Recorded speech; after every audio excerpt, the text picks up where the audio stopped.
Today, if you were to walk into a SBI branch and ask to deposit your money for say 1 to 2 years, you're likely to get a deposit rate of close to 7%.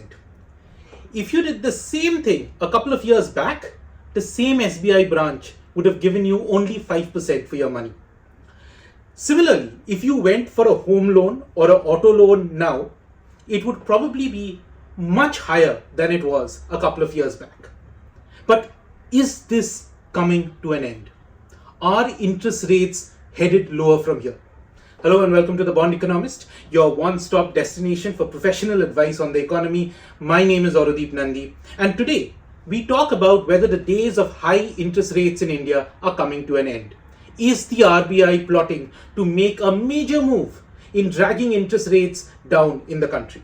By the way, if you like this content where I break down complicated economic issues into bite-sized treats, please do subscribe. And this is pretty much a no-frills, one-man show for now. So if you'd like to support me, there's a super thanks button below with a small heart on it, just above the comment section. It would be much appreciated. So let's start from the start. Why are interest rates so high in India in the first place? Well, the answer is simple: to bring down inflation. How does that happen? Well, in theory, higher interest rates make money more expensive, so loans cost more. Because loans cost more, people borrow less. That in turn leads to lower GDP growth. Lower growth means lesser demand for goods and services. And in theory, that should lead to lower levels of inflation. In real life though, demand isn't the only thing impacting prices. Prices could also go up because of supply side issues. You could have bad monsoons, you could have higher fuel prices, you could have a sudden surge in global prices of things like steel and copper, and they can hit inflation. But the worst nightmare for central banks is for consumers to see higher prices currently in the market, start expecting even higher prices in the future, and then either start buying and storing more things now or asking their employers for a larger pay hike. Both of these that come from expecting higher inflation tomorrow can lead to higher inflation today.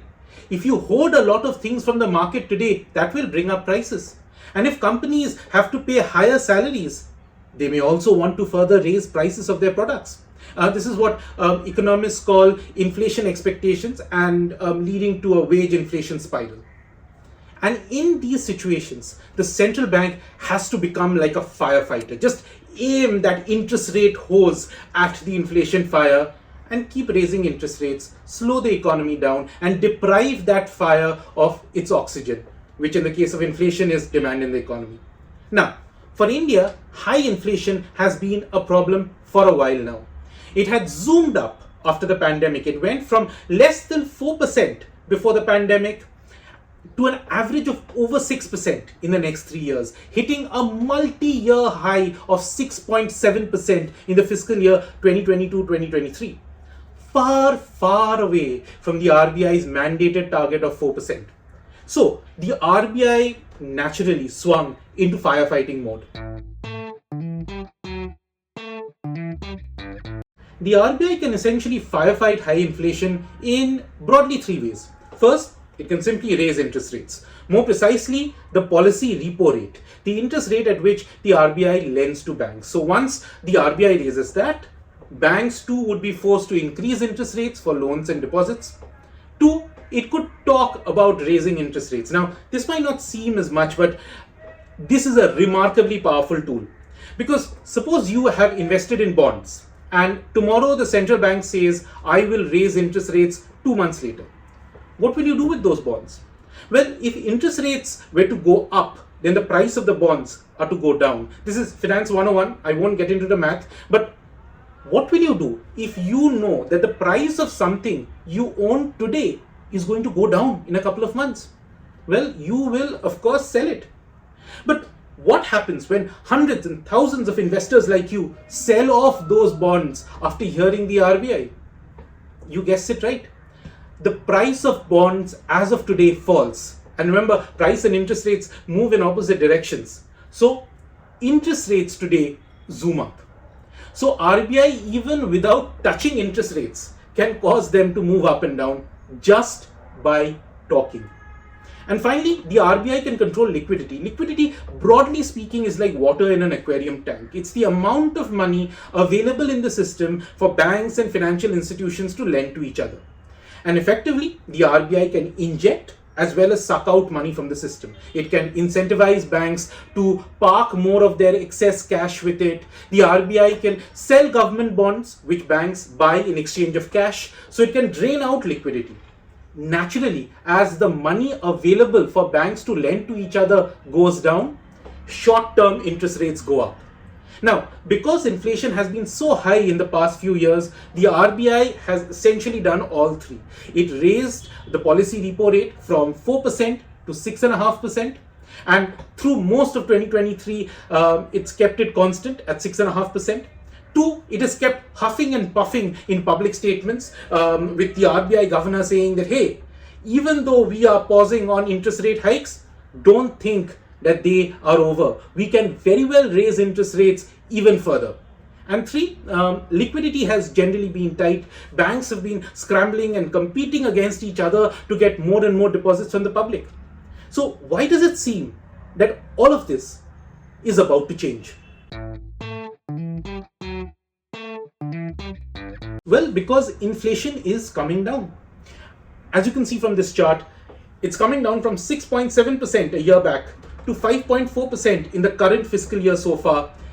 And the RBI is expecting it to come down to 4.5% in 2024-2025.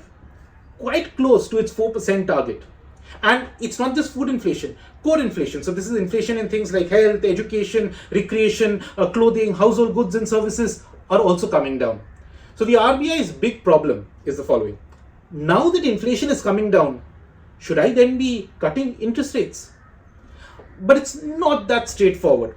RBI or any central bank, as a matter of fact, they're like ships. They're not speedboats. You can't cut interest rates one day and then hike them the next day.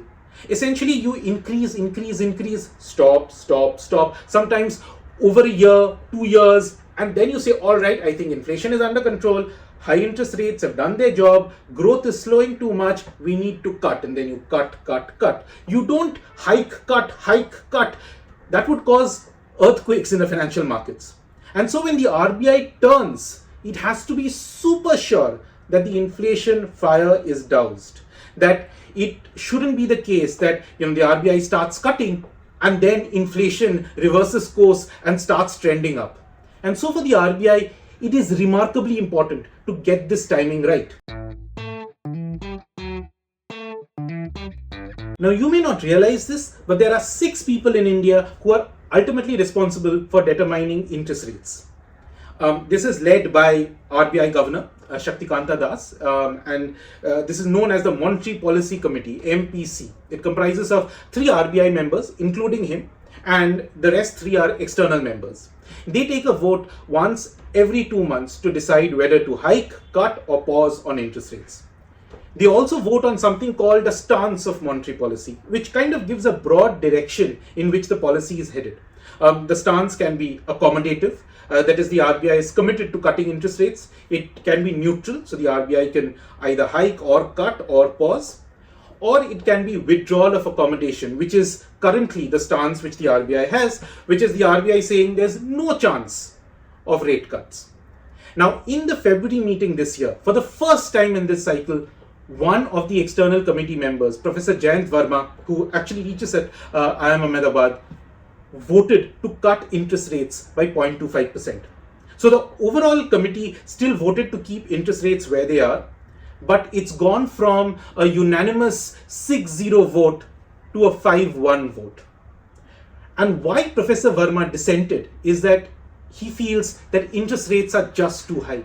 Inflation is looking to average 4.5%, your target is 4%, and yes, growth is strong. RBI is projecting 7% for next year, but potential growth in his calculation is close to 8%. So we are actually growing less than our potential. We can't afford to keep interest rates so high. And hey, 5-1 can actually turn into 4-2 in the coming months, because another external member, Dr. Ashima Goyal, kind of agreed with him. The minutes of the meeting show that if things remain calm in the coming months, she also believes that interest rates can be brought down given the macro conditions. But RBI Governor Shaktikanta Das does not agree. According to him, the move from 4.5% to 4% inflation is going to be the toughest. And as long as growth is stable, and he's generally optimistic on private investments finally picking up, his message has been, let's not be too hasty in undoing all that we've achieved by hiking interest rates. We are still in no mood to let interest rates down. And so there is a family split within the Monetary Policy Committee. The RBI members saying that it's too early to cut rates, we are still worried on inflation, and two members starting to revolt against Babuji. But for those of us in the bond market whose job revolves around monitoring the RBI carefully, these look like the first gusts of the winds of change. The Monetary Policy Committee is now a divided house. The RBI has already started to relieve pressures around liquidity. And while there has been no shift in policy interest rates, Governor Das and his RBI colleagues have subtly shifted the conversation from going offensive, that is, don't take our interest rate pause for granted, we can still hike interest rates, to going on the defensive, that it's too early to think of rate cuts. And for a lot of us, these are usually the first signs that a change in the interest rate cycle is round the corner. For more such insights, like, comment, and subscribe to The Bond Economist.